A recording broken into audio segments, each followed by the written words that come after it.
Hey everyone, I hope you are having a wonderful time. I hope you are enjoying 2022 World Cup in Qatar.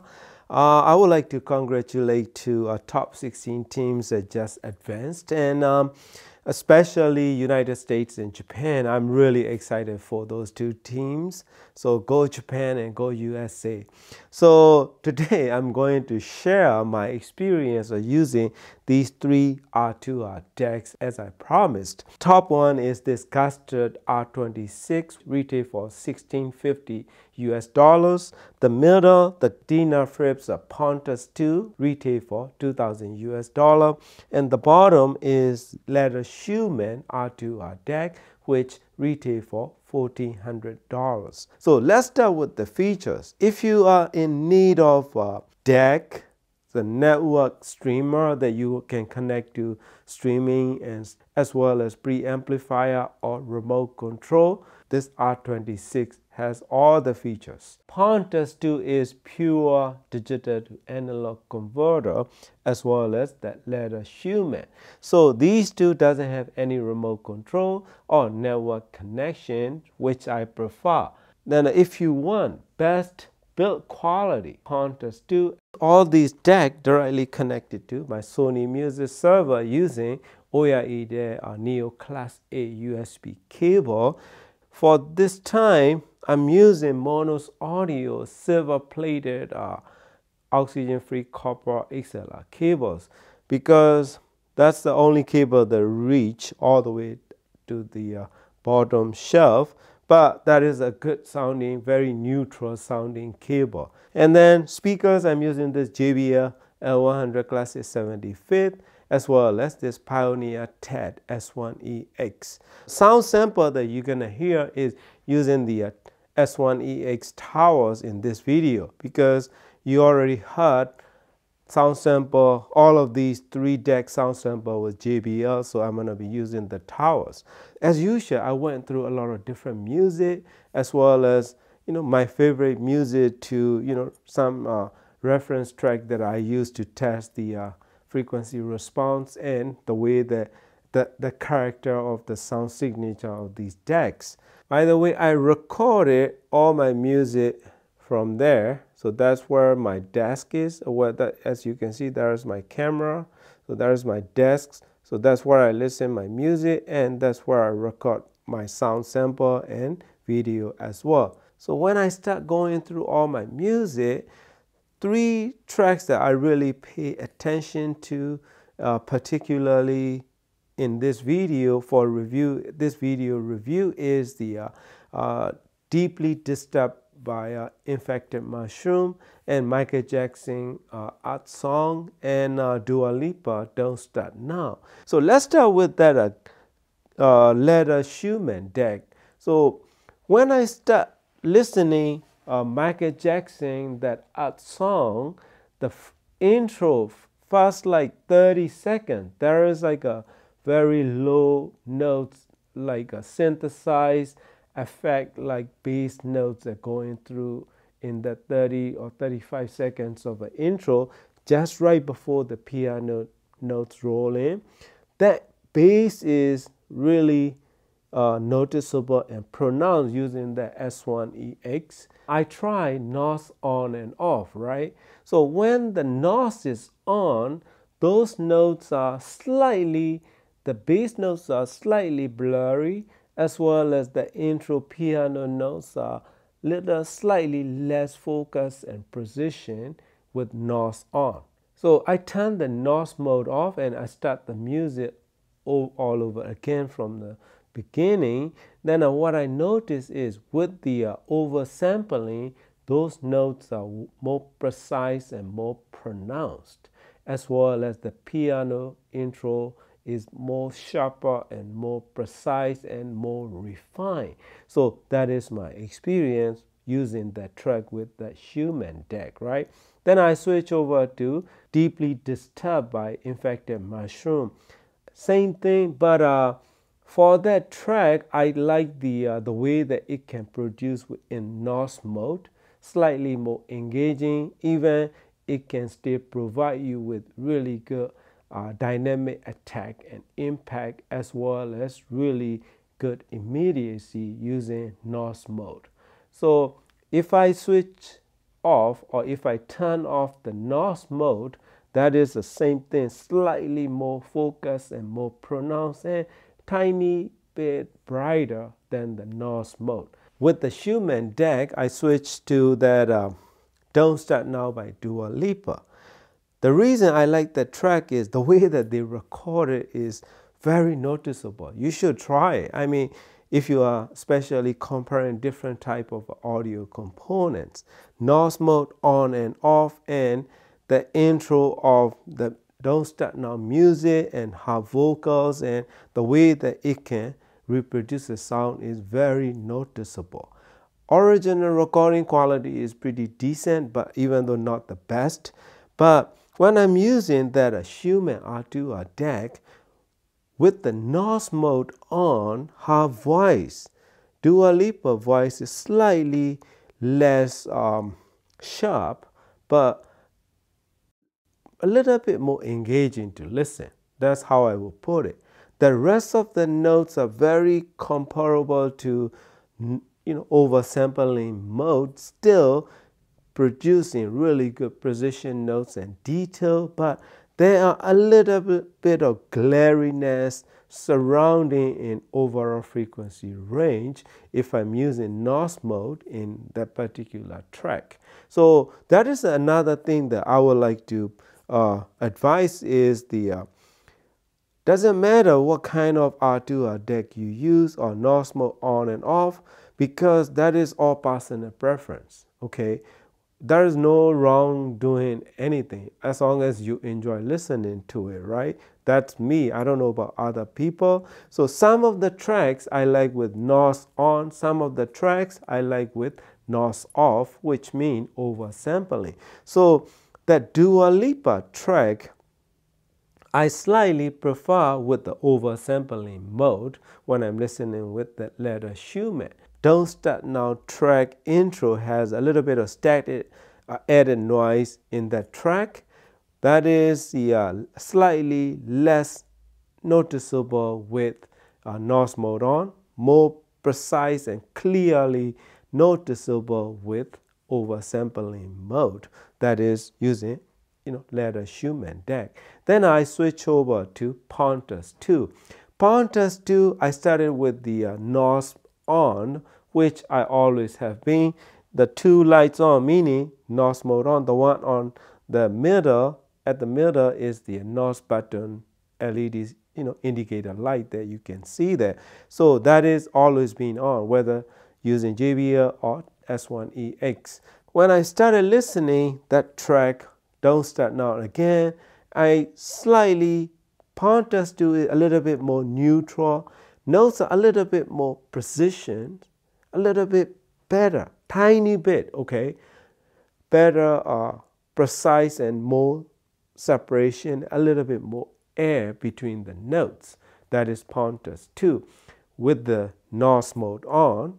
And then I switch over to oversampling mode, which means I turn off the NOS.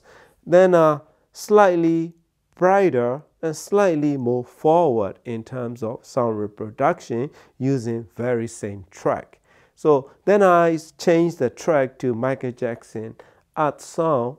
So without the NOS mode on, the intro is incredible.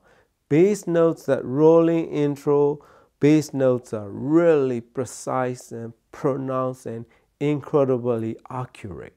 So that's how I will put it. Then intro, after about 35 seconds or so, the piano intro is very precise and really engaging and realistic sound using Pontus 2. I keep playing around with different tracks and I turn on the NOS mode on. That rolling intro bass notes are slightly less focused and slightly, like less immediate and a little bit preserved kind of roll and slightly less engaging to listen. That's how I will put it.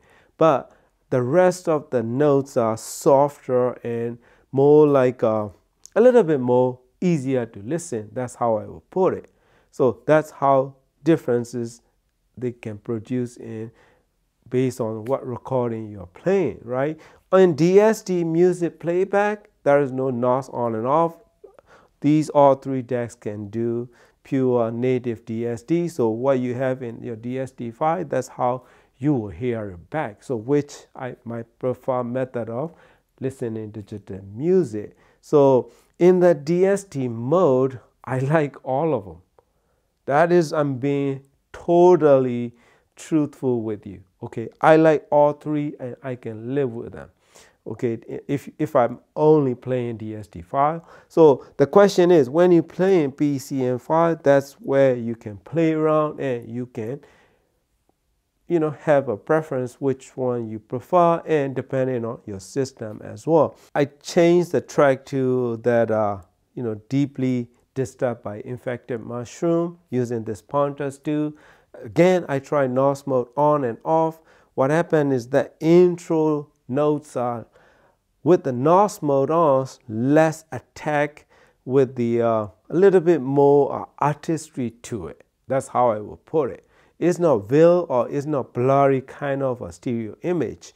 The intro of that deeply disturbed notes I really like with the NOS mode off. Really quick and immediate and very good attack without much of a brightness. Okay, but if you play louder than like 85 dB or so, it can add a tiny bit of brightness to upper range of frequencies. So that is just to give you a little bit of reminder. So that is NOS mode off, and when it's oversampling, when the NOS mode is on, not as bad, but still you will hear it because that's what they have in the recording.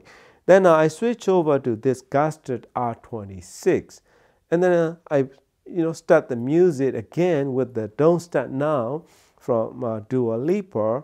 What happened is the intro static noise with the NOS mode on, I can notice it, but slightly less focus, a little blurry, tiny blurriness, okay, not major.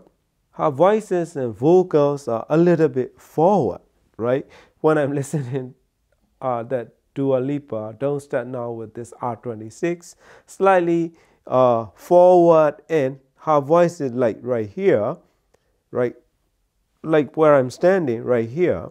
So then I pause the music and then turn the NOS mode off, right? That means oversampling. I play that very same track again. Her voice is right around my amplifier, slightly, a little bit back here, but still giving me great pleasure of listening. And I like that stereo image better than that forward sounding.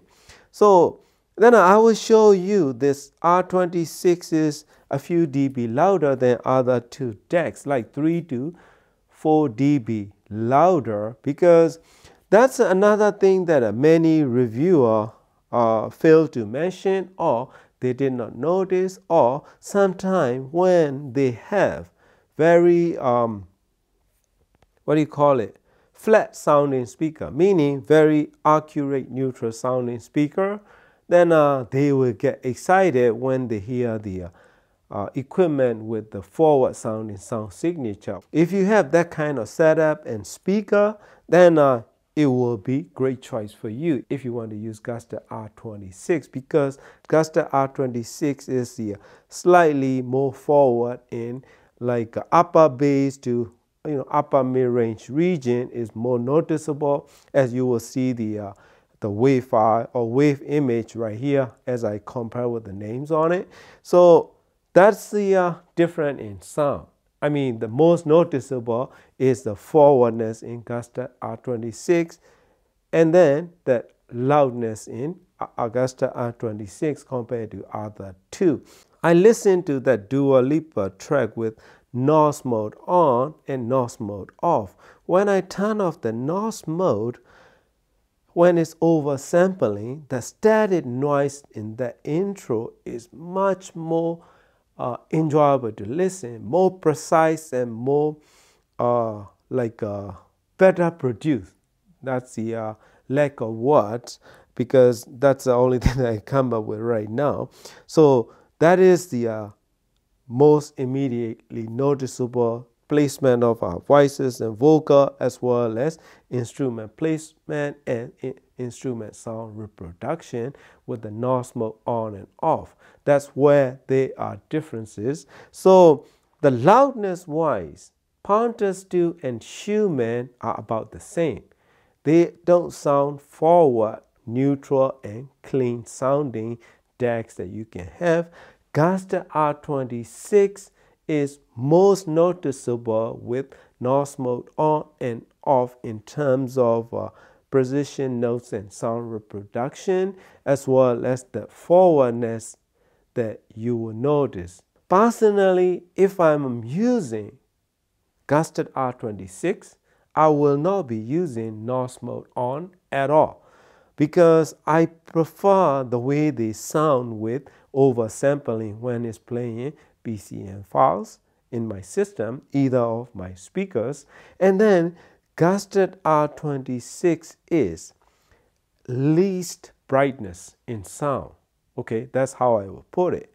But airiness, instrument separation, space between the notes, Pontus 2 is slightly better and more precise in terms of sound reproduction.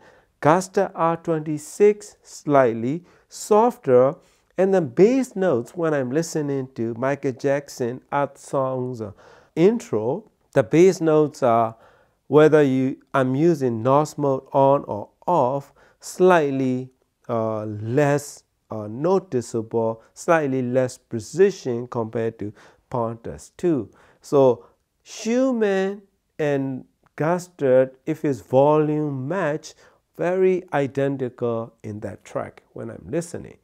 But when I play the Infected Mushroom deeply disturbed track, Gaster R26 sound a bit slow, because that are incredibly quick and precise and very good dynamic attack. I think R26 have a little bit of hard time keeping up with that kind of very quick and precise and high dynamic attack notes. So that's how I find in my system.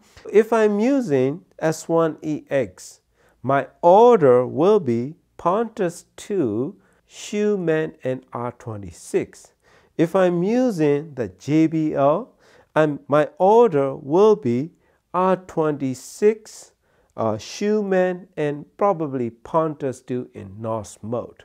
So those are depending on what kind of music I'm listening to, depending on what kind of mode that I prefer listening to, NOS or not NOS at all. So those are the system dependent and listener preferences.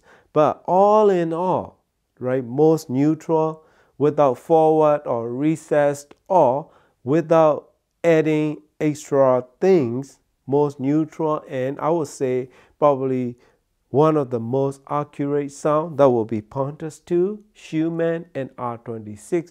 If you have Bowers and Wilkins speakers, if you have CAF speakers, if you have monitor audio speakers, those speakers with metal dome tweeters, I would suggest you to go with R26 in general. If you have neutral sounding speaker and very clean, if you prefer very clean and transparent sound with very good dynamic attack, go with Dina Phipps Pontus 2. If you want something in between, go with Leder Schumann deck.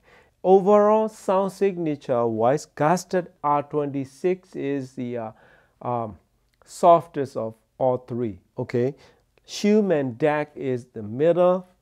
Pontus 2 is probably most neutral, and it has really good dynamic attack. For the bass notes, Pontus 2 is probably most precise and more pronounced and accurate. Leder Schumann is there but not as precise. Gaster R26 slightly loose precision notes in the lower frequency range, as well as the forwardness that are really, I'm not really that much of a fan in forward sounding sound signature, but R26 is you can play around with it, NOS mode on and off, whether you listening to NOS, like what music, right? That is only depending on your choice and your personal preference. So that's the thing with the PCM audio playback. If you use NOS mode, or if you're not going to use NOS mode, that is your call and that is your choice and your system. So that is my experience, my friend. Thank you very much for watching and happy listening.